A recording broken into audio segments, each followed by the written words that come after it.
Hello, everyone. Thank you for joining the Foundation for a Healthy Kentucky's Health for a Change webinar, The Dangers of Preemption. I'm Allison Adams, the Vice President for Policy with the Foundation for a Healthy Kentucky. With us today is Jake McDonald, Economic Justice Policy Counsel at the National Partnership for Women and Families, where he leads state and local work to advance laws and policies that promote a fair and family-friendly economy. We also have Ben Carter, Senior Litigation and Advocacy Counsel at the Kentucky Equal Justice Center, where he litigates cases, lobbies policymakers, and works with communities to ensure our Kentuckians live within fair systems that are open to all. We are very grateful for their time and effort in working with us on this webinar. Before we get started, please note we have enabled the live transcript feature on this webinar. You can control whether you see the closed captioning by selecting live transcript on the bottom of your screen. And if you have any questions during the presentation, please put them in the chat box and we will have time to address them at the end of this program.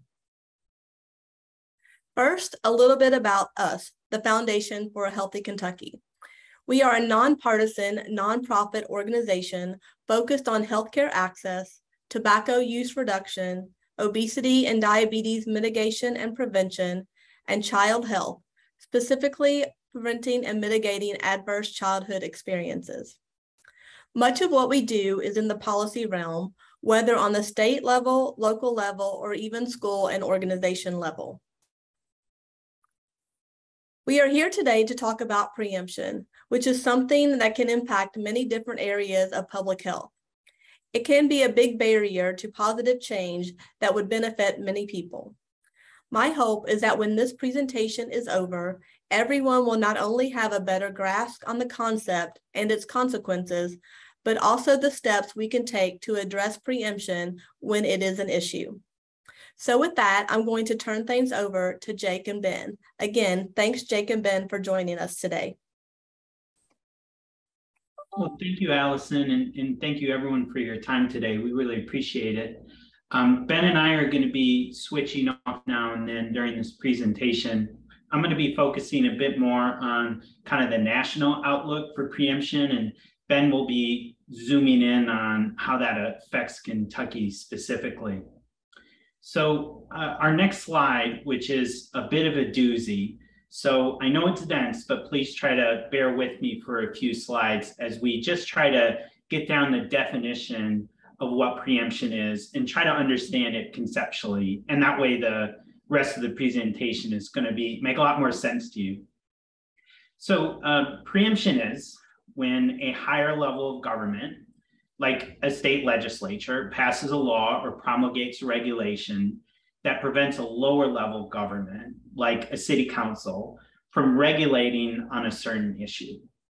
And the thing to keep in mind here is that the federal government comes up with the law of the land, but the federal government can leave room for the states to make their own decisions within that state.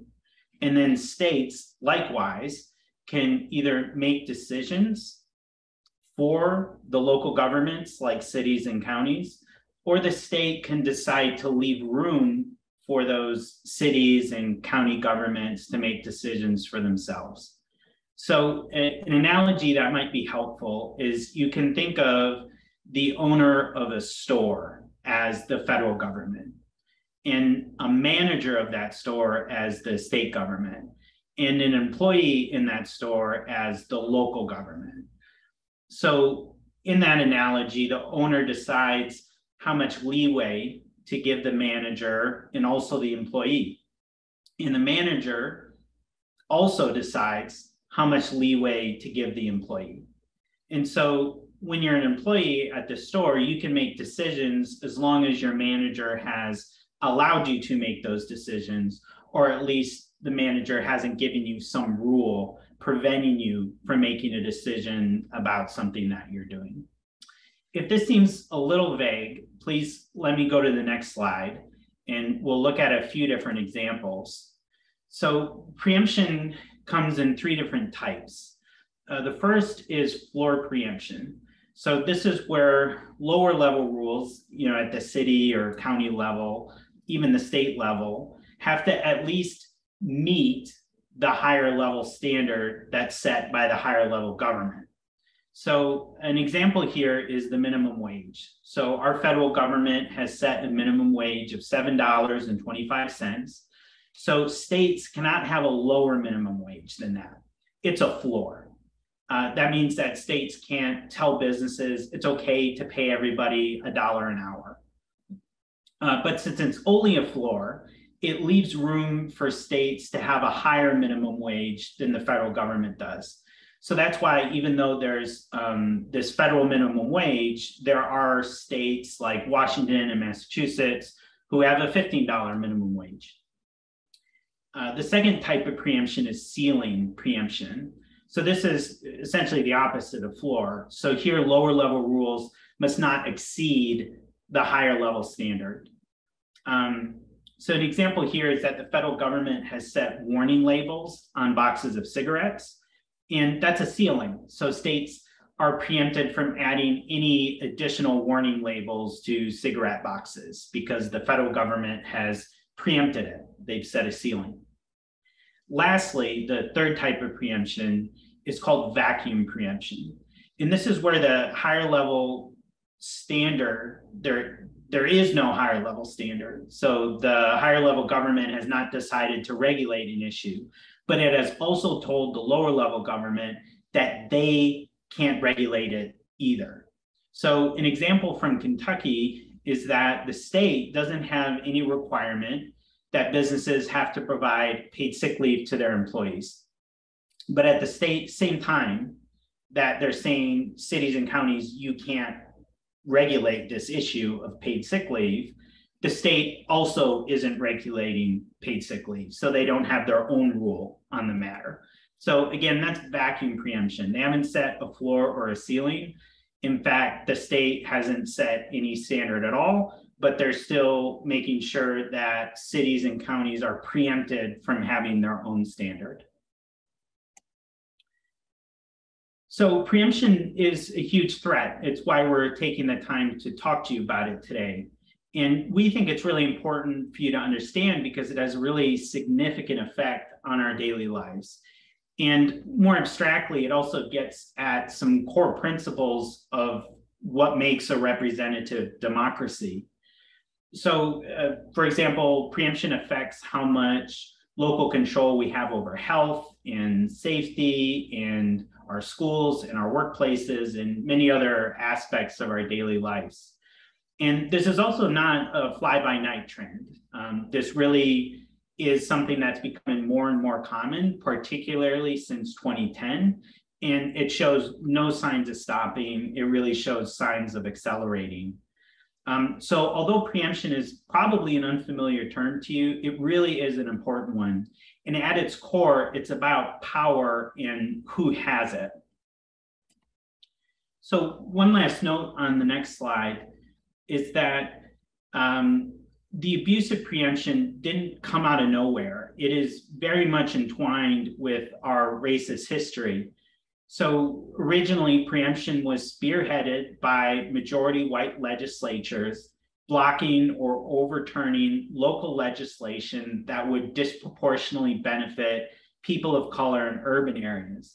And that's still a huge proportion of what preemption is used for.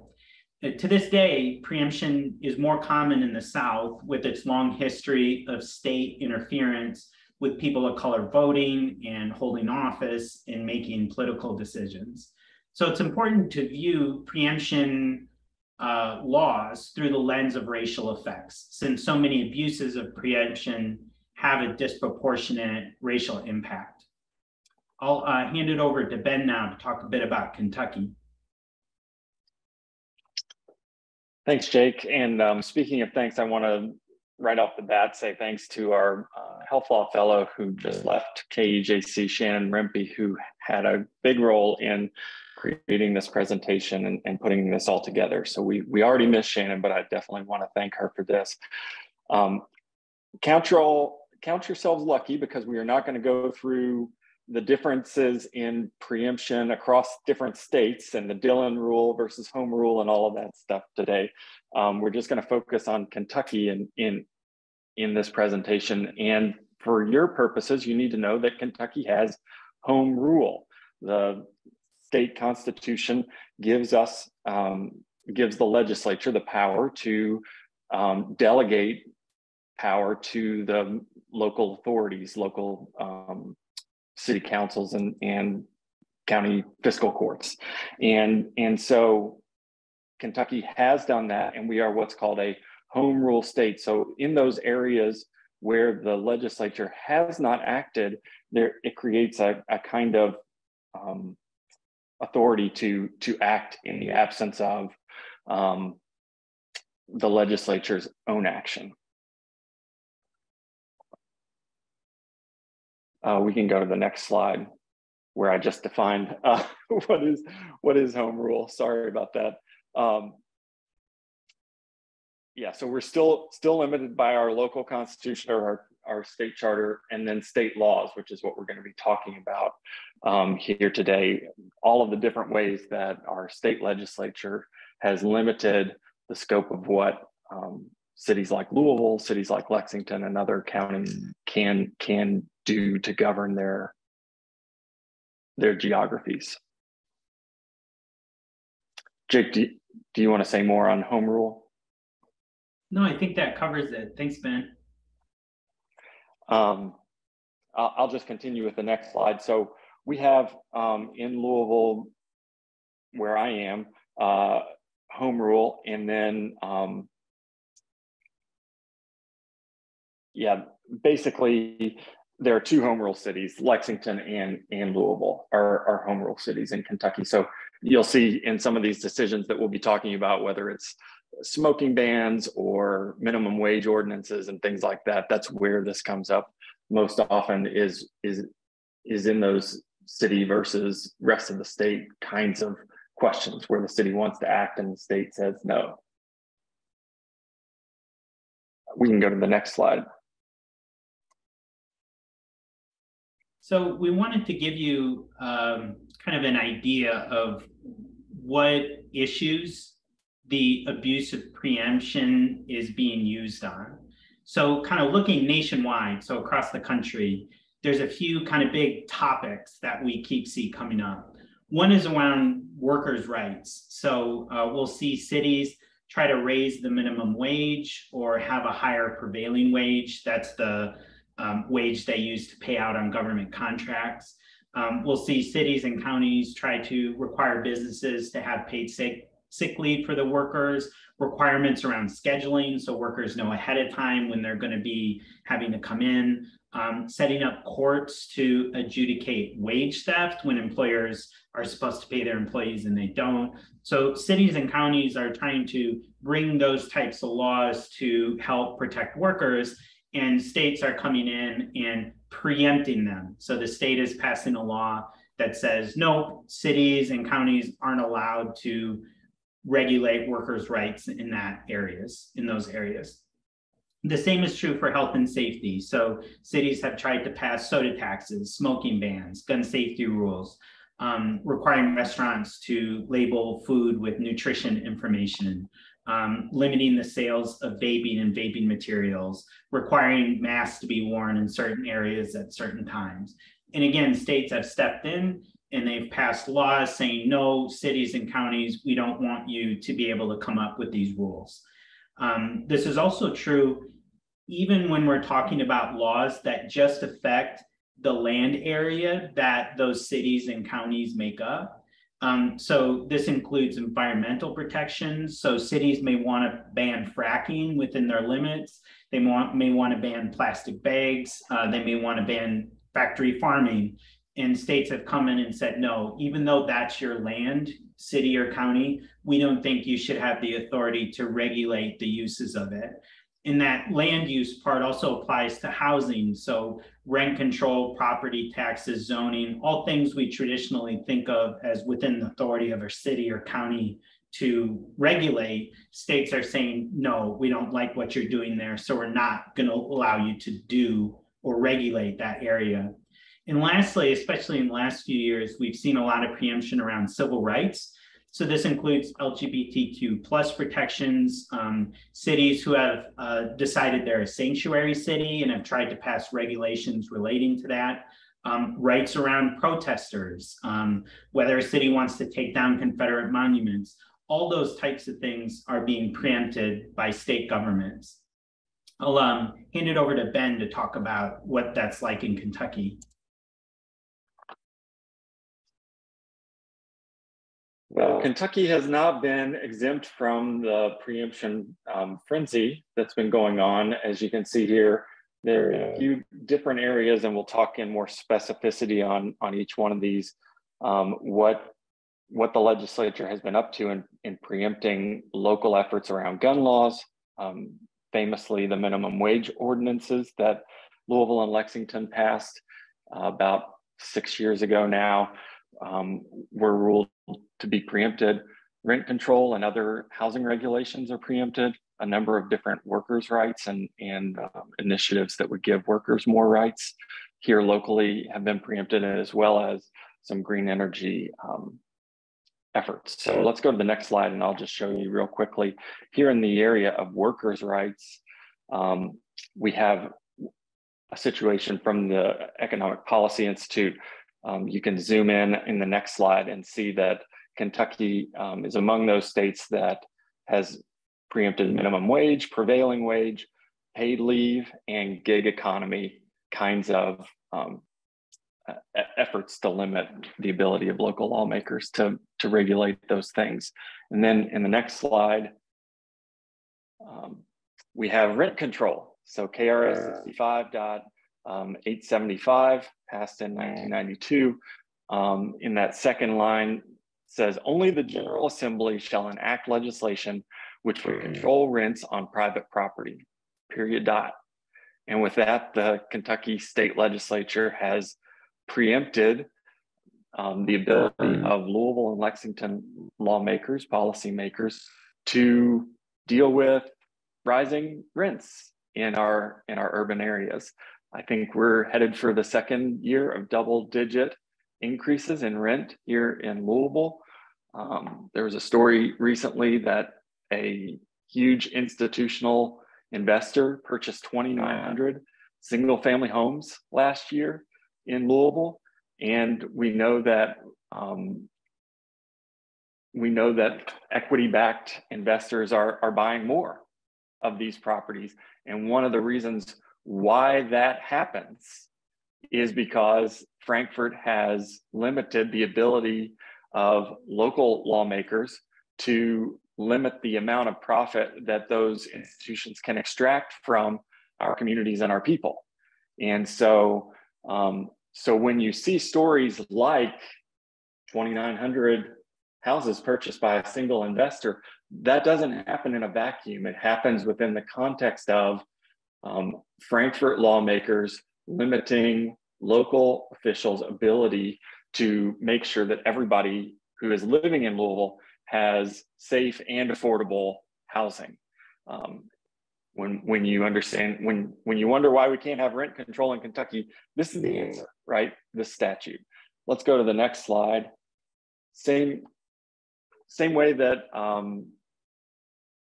preemptive legislation limits people's access to affordable housing in our cities, it also jeopardizes their economic security. Both Louisville and Lexington passed minimum wage laws in the mid-2010s, and the Supreme Court of Kentucky ruled 6-1 that, as you can see here, I'm wearing my contacts, but I'll just read it to you.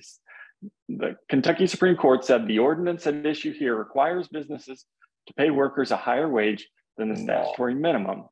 In other words, what the statute makes legal, the ordinance makes illegal, and thus prohibits what the statute expressly permits. So the Kentucky Supreme Court has spoken and said that Frankfurt has preempted that. I will just note that that language on the federal level, that structure that Jake described earlier, is exactly the structure of our ordinance here in Kentucky, that is in the same way that Washington State and California can pass higher minimum wage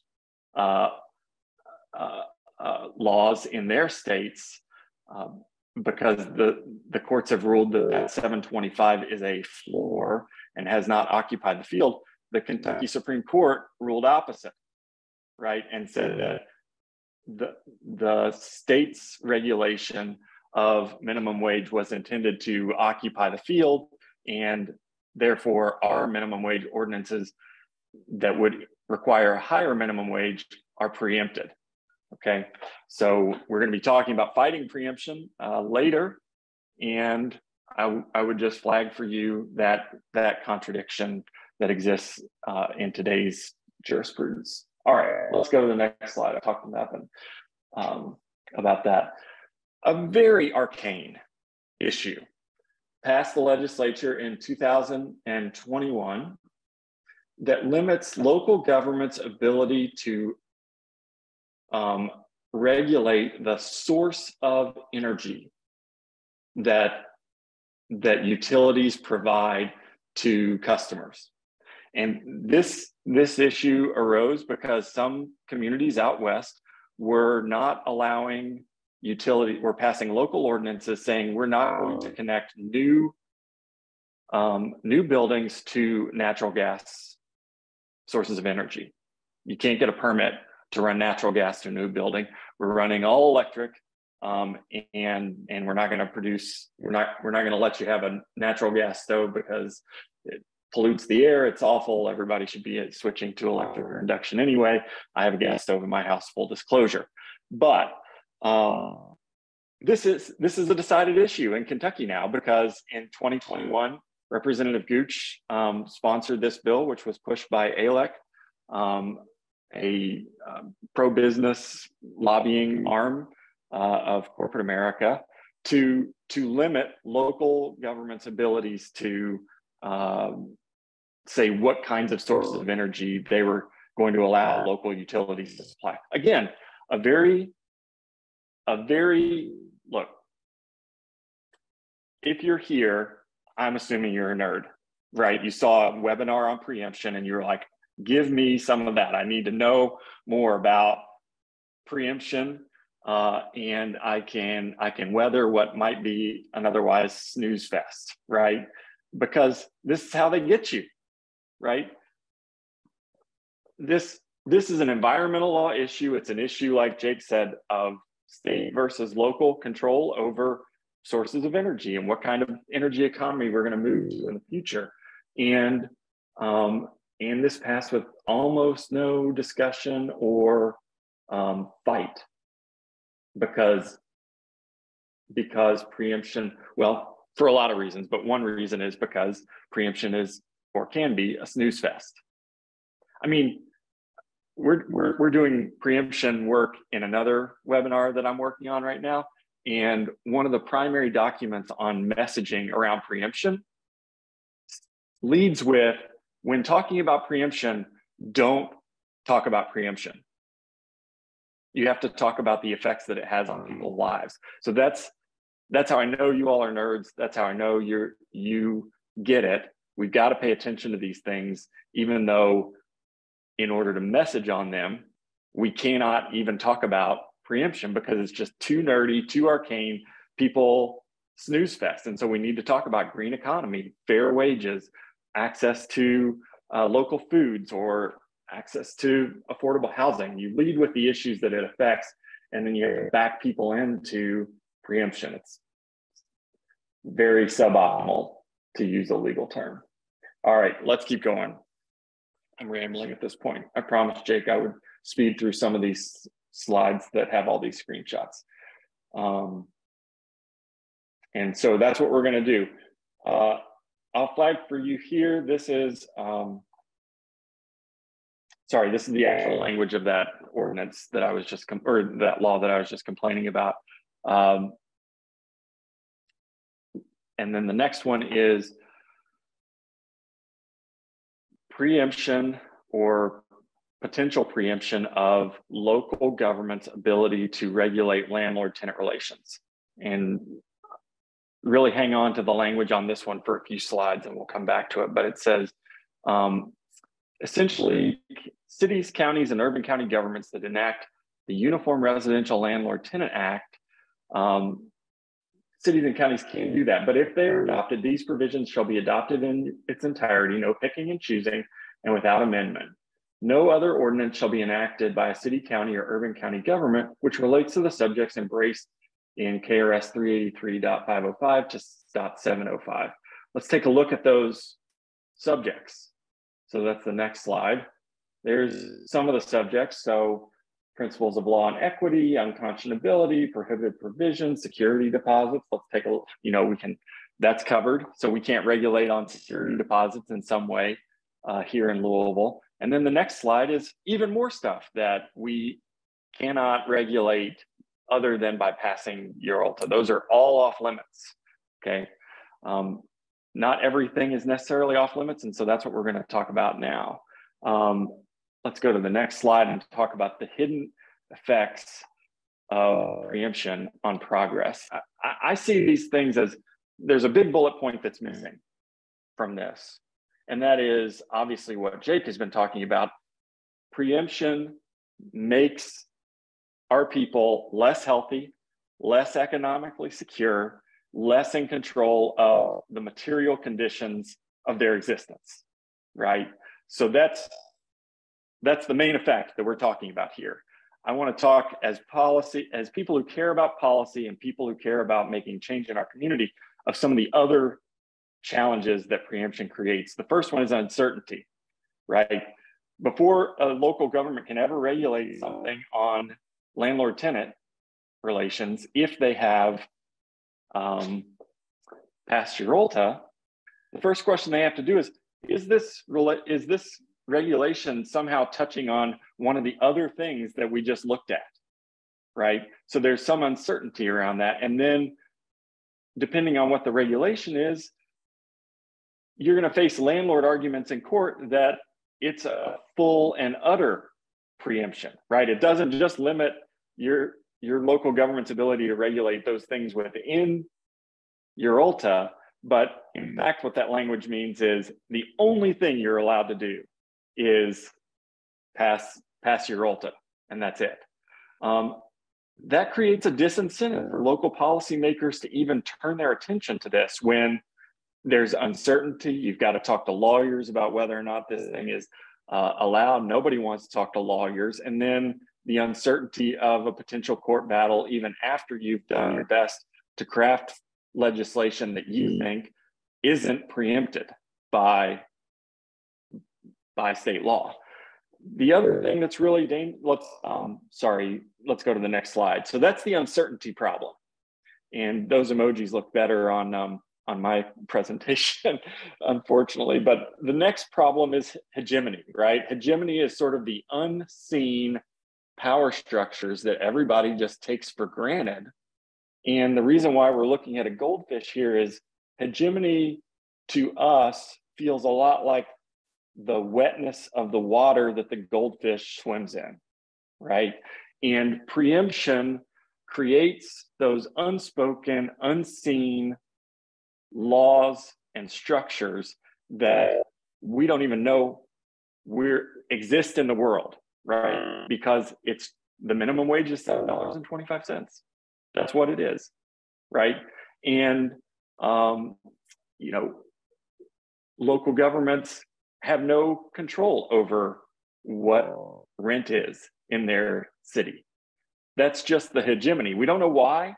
We know why because we read the statutes, right? But if you're somebody who cares about rising rents in Kentucky or in Louisville, think about all the work you have to do to actually trace down like why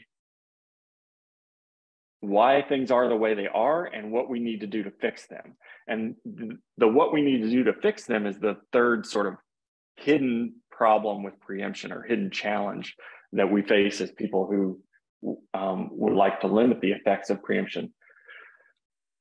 I'm not a community organizer. I talk to those folks and they tell me that when they are running a campaign to build power and change policy or change a practice in their community, what they want to do is get together with the people who are impacted by pollution, impacted by low wages, whatever it might be.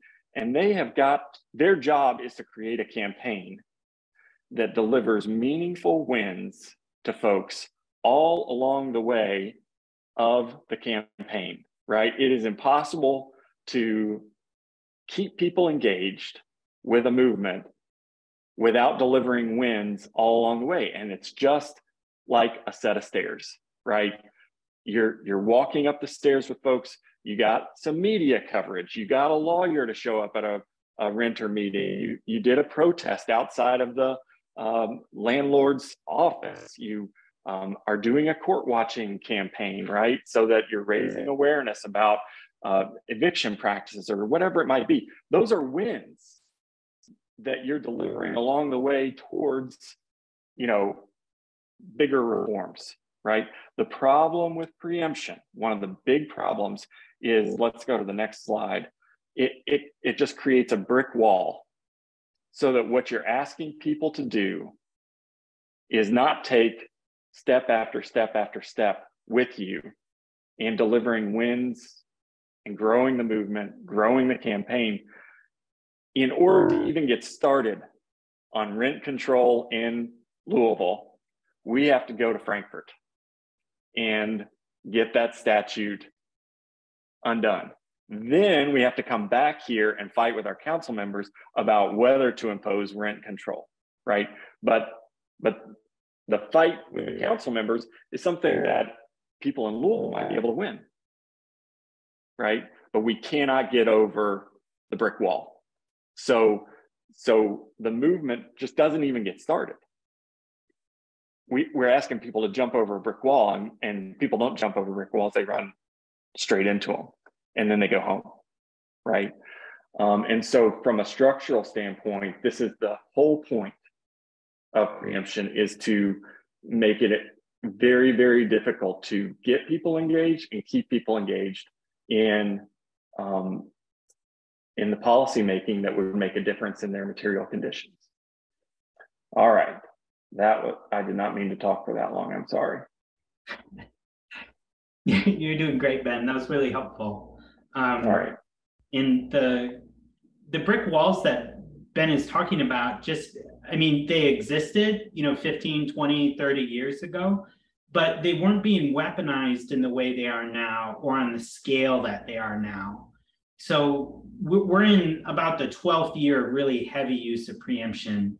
And that's particularly happening in red states that have blue cities. And there are three big reasons for why this is happening now and hasn't happened in previous decades. And the first reason, really the biggest one, is that corporations have spent an immense amount of money pushing back on local regulations that affect businesses. And much of this pushback has come through the American Legislative Exchange Council, or ALEC, which is an organization funded by corporations in order to draft legislation and then shop that legislation around in different states.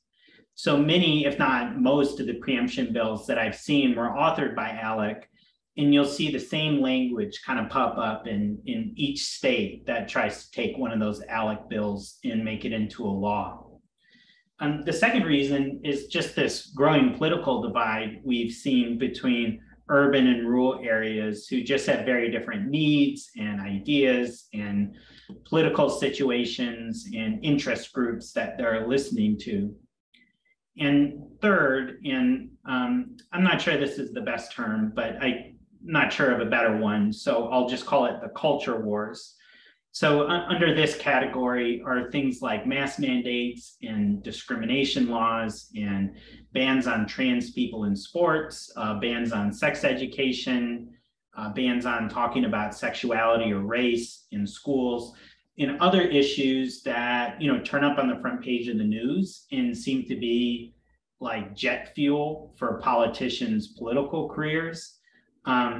So if you just think about the last 2 or 3 years and pick out some of the really hotly debated topics on social media and in the traditional media, things like taking down Confederate monuments or masking or fracking or critical race theory, Black Lives Matter protests. I'm sure you could all name like a lot more, but these are exactly the hot button issues that have attracted the use of preemption. These issues in particular have kind of triggered the use of states preempting cities and counties from regulating on these topics. So looking ahead to what's coming, and when I say the future of preemption, I don't mean 10 years from now. I mean in a few months when most states start next year's legislative sessions. There's kind of three areas that I think are pretty clear preemption is going. And one is that these laws are getting much broader. So the progenitor of this very broad preemption law was a 2015 law passed in Michigan that was nicknamed the Death Star Bill. If you're not familiar with Star Wars, that's just a very big, very bad thing. The Death Star Bill passed in, it preempted nearly all local regulation of businesses. So it took it out of the cities and counties' hands to regulate businesses and kept it for the state. So instead of focusing on like just the minimum wage or just paid sick leave or one topic, this Death Star bill basically preempted all local government regulation of businesses. And the next category is that we see preemption getting more punishing. So these are preemption bills that have kind of novel ways of enforcing what the state wants, including using really kind of punitive means. So an example of this is a Florida bill. It was defeated, but it would have allowed businesses to sue local governments if they felt that a regulation was affecting their profits, while also requiring the local government to pay all of the litigation costs, including the attorneys for the businesses themselves.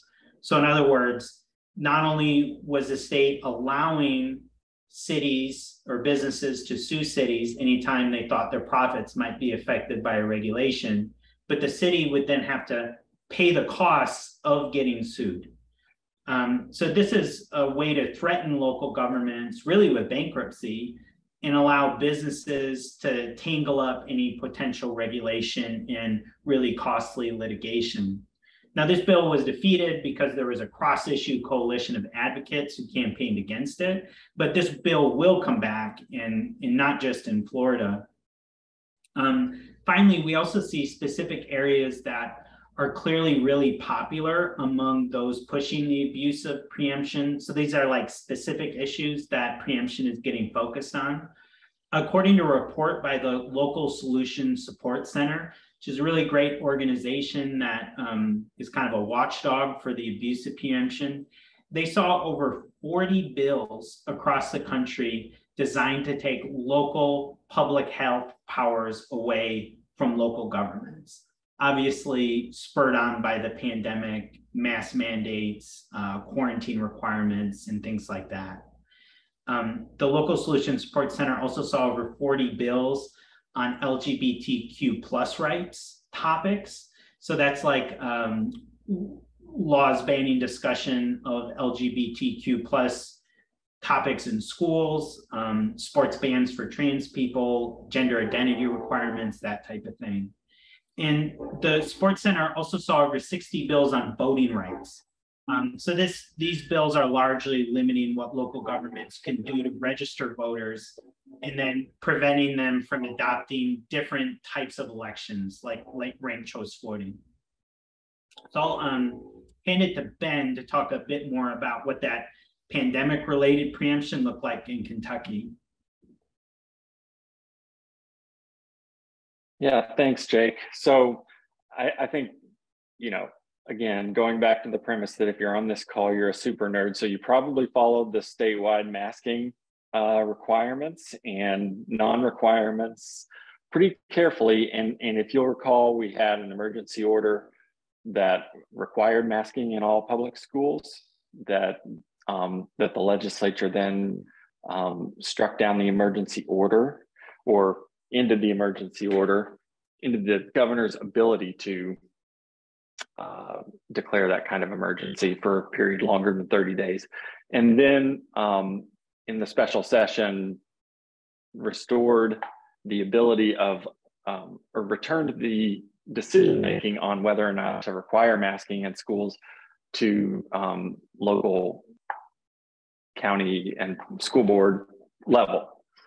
And just as soon as they could, they considered a bill, did not pass, that would have preempted local governments or local school boards' ability to require masking when, I guess, some school boards weren't making the decisions that Frankfurt officials thought that they should be making, based on case numbers or the desire to help immunocompromised people or whatever it might be.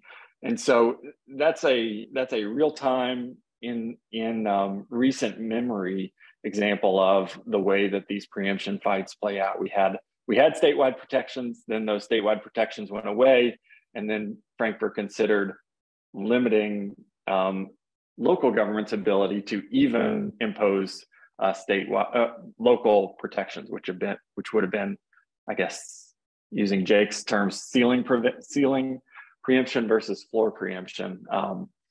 But anyway, I want to lift up while I'm off mute also the fact that Senator Lindsey Graham and others have called for a nationwide ban on the right to an abortion or abortion access, and that would be just another current example of top-down preemptive activity from one legislative body to limit the ability of lower legislative bodies to act in a particular area. Obviously, it would have big impacts on people's access to healthcare. So we can go to the next slide. Fighting preemption. I don't have a whole lot of good, I hope it's clear that I don't have a lot of good answers in this area for you all today. It's better to fight it before it happens than it is to have to fight it retroactively, right? So preventing the state legislators from limiting, for example, local school boards' ability to require masking in their own judgment based on conditions on the ground in their school districts. It's way better to stop that than to have to pass a law, right?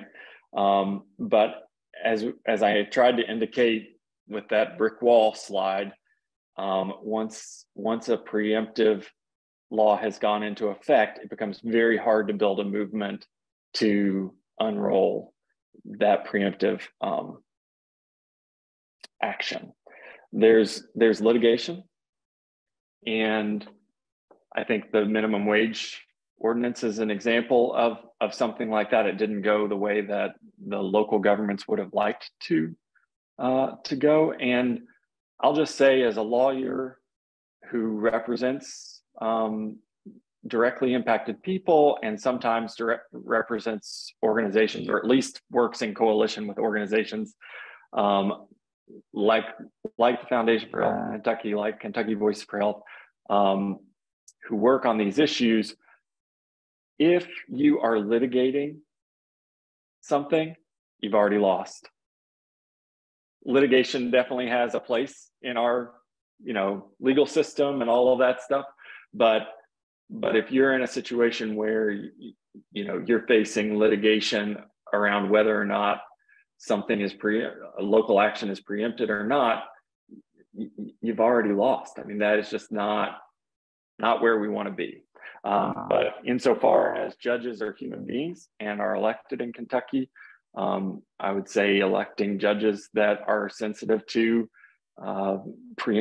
preemption makes sense, right?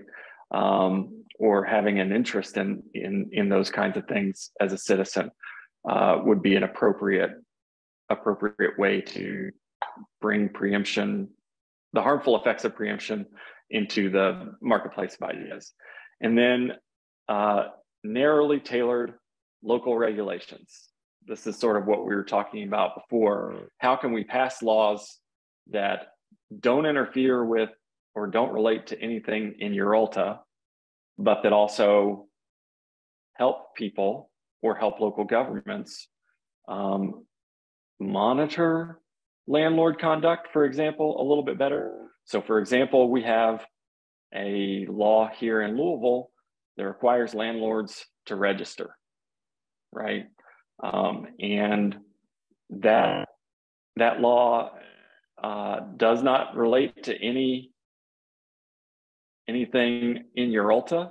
It's within the traditional confines of local licensing power and things like that. But at least now we know who the landlords are in Louisville, what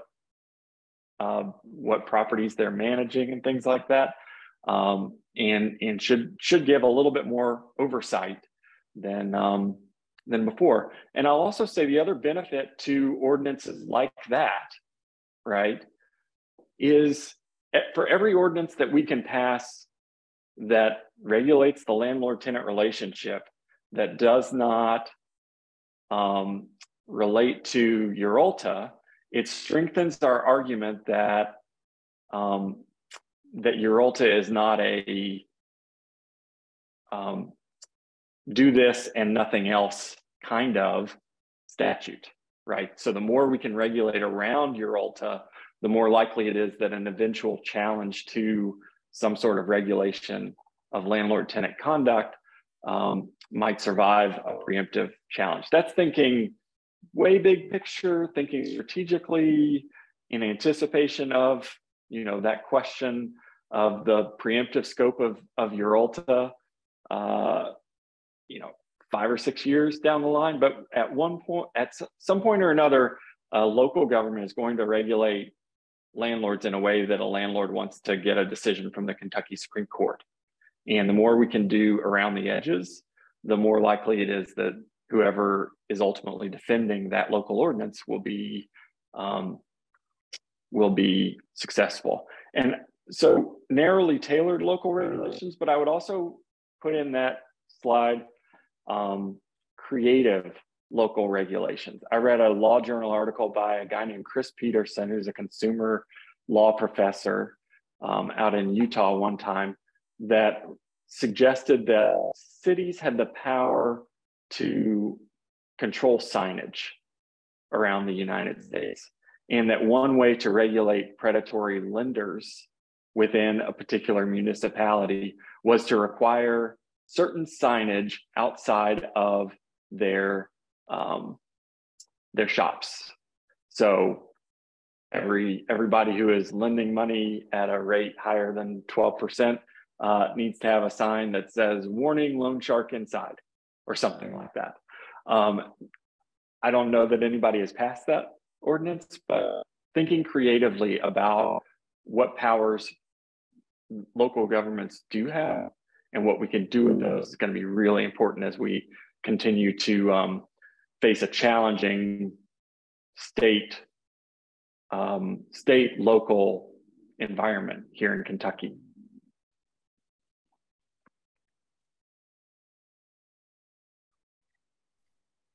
Thanks, Ben. I have been kind of researching some different ways to successfully fight preemption, because as Ben has laid out, it's really difficult to do it.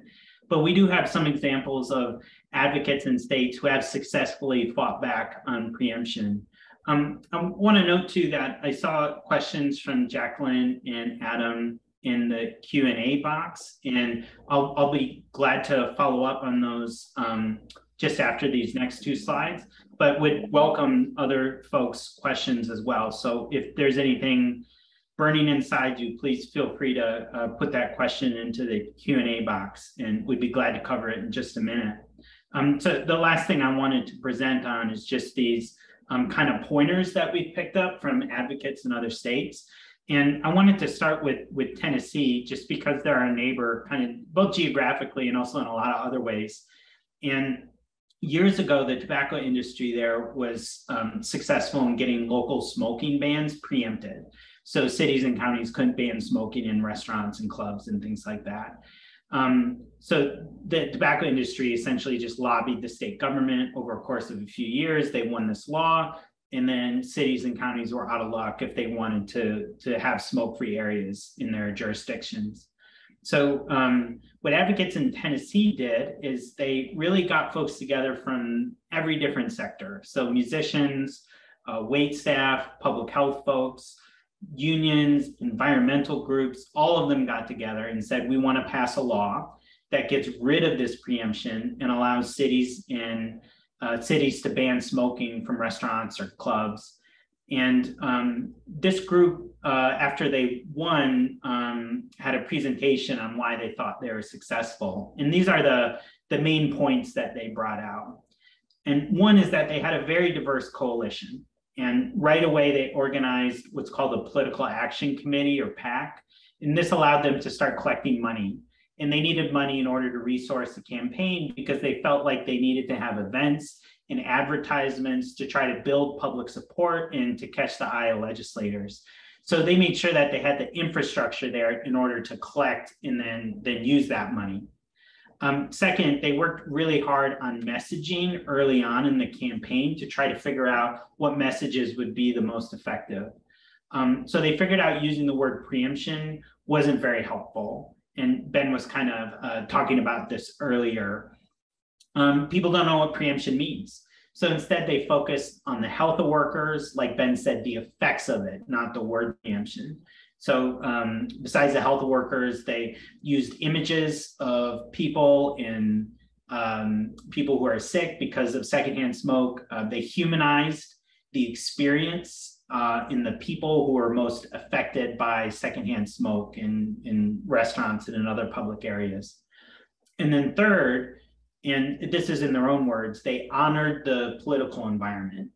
And what that means is that in a heavily Republican state, they made sure they won over Republican leadership. And that means the bill didn't look exactly the way they wanted it to, but it also meant that the bill wouldn't just die in committee and it would get a debate and actually get a vote. Moving on to a few other states. This was a presentation just last week from advocates in Arizona, Florida, and Pennsylvania. And they all had anti-preemption wins. And the first thing that really came up is that you really need effective messaging. And this means different things in different areas and on different issues. But organizations like the Local Solutions Support Center have done polling to establish some rules of thumb. Advocates from Florida mentioned that pointing to local officials and saying we wanted to give them more power wasn't effective because, as you might know, lots of people don't actually like their local elected officials. But advocates in Florida did find success discussing how preemption was reducing local freedom. So instead of talking about giving local officials power, they're talking about taking back local freedom. So it's the same idea, but the change in the messaging had a big effect. All states, it's hard to build a coalition with just one type of organization. So by getting together across issue areas, since preemption affects a huge swath of issue areas like we discussed today, you can get better resources, you can get more people, and you can have a more successful campaign. But the trick is you got to then keep that group together. So you can't let organizations get peeled off and say, oh, well, this particular type of preemption doesn't affect me, so I'm going to not join this fight anymore. You need to keep folks together and just be against all preemption. Another tip is to get legislative champions. So that means educating public officials on why preemption is important to people. It involves raising up stories of the people who are affected by preemption. It also means coming up with a story of good guys versus bad guys. And in some cases, or most cases, those bad guys are large corporations spending lots and lots of money so they don't have to provide paid sick days to the workers or whatever else the issue is. And people across the aisle often can agree that corruption is bad.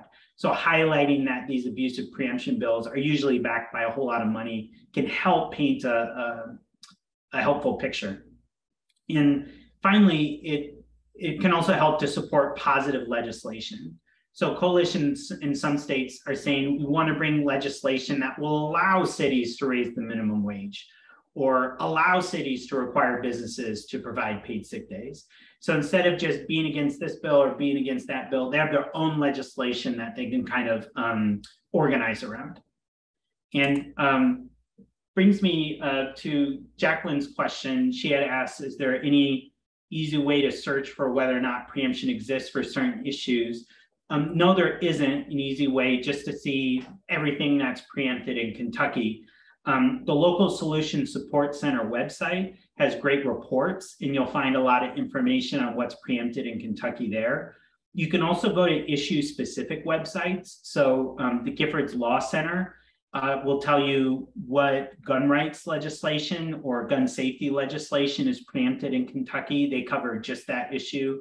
University of Kentucky has a website that looks at where smoke-free bans are allowed and preemption around that issue. But there's not one site that covers anything. And that's one of the reasons why, I think it's so important that there be a multi-issue area coalition of folks in Kentucky who are actually tracking that, because there isn't one organization that is tracking preemption legislation in Kentucky. There's no one to tell us what all is preempted.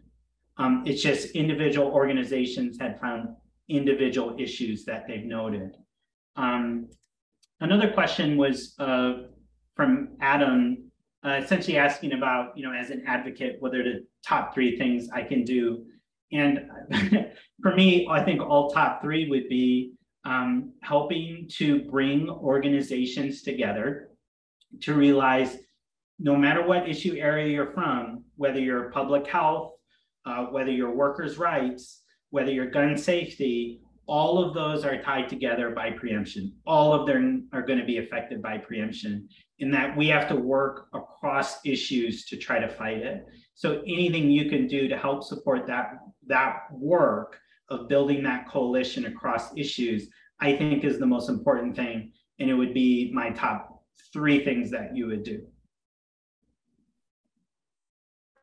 Yeah, the way Jake just talked about preemption is how I often talk about voting rights among the coalitions that we circulate in, where it's like, whether your issue is healthcare or renters' rights or workers' rights or reproductive justice, like at the base of it, you are a voting rights organization.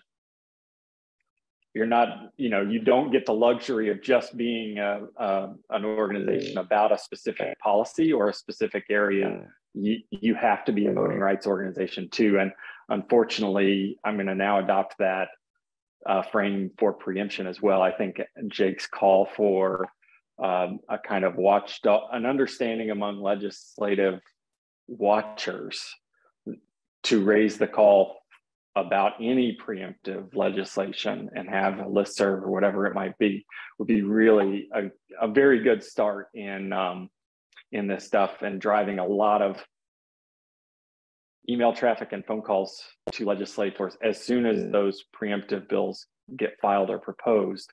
I think would be really a powerful next step. I'm going to take that from this presentation.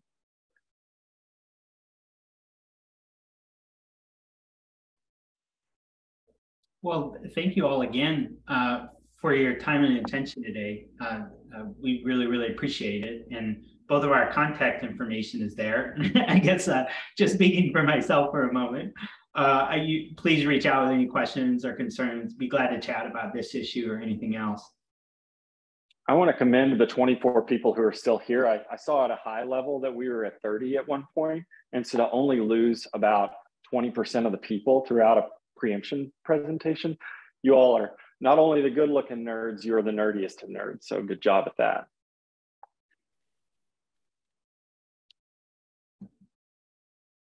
Awesome. Well, on behalf of the Foundation for a Healthy Kentucky, thank you so much to Ben and Jake. We really appreciate you guys spending your time and sharing your expertise with us on this important issue. To everyone still on, be on the lookout for any future Health for a Change trainings. If you have any ideas or questions, you can send me an email. My email is up on your screen right now. Please feel free to reach out for anything. And there will be an on-demand link for this presentation today that I'll be sending out, and it will be available to be shared. And with that, thank you everyone for joining, and have a great rest of the day.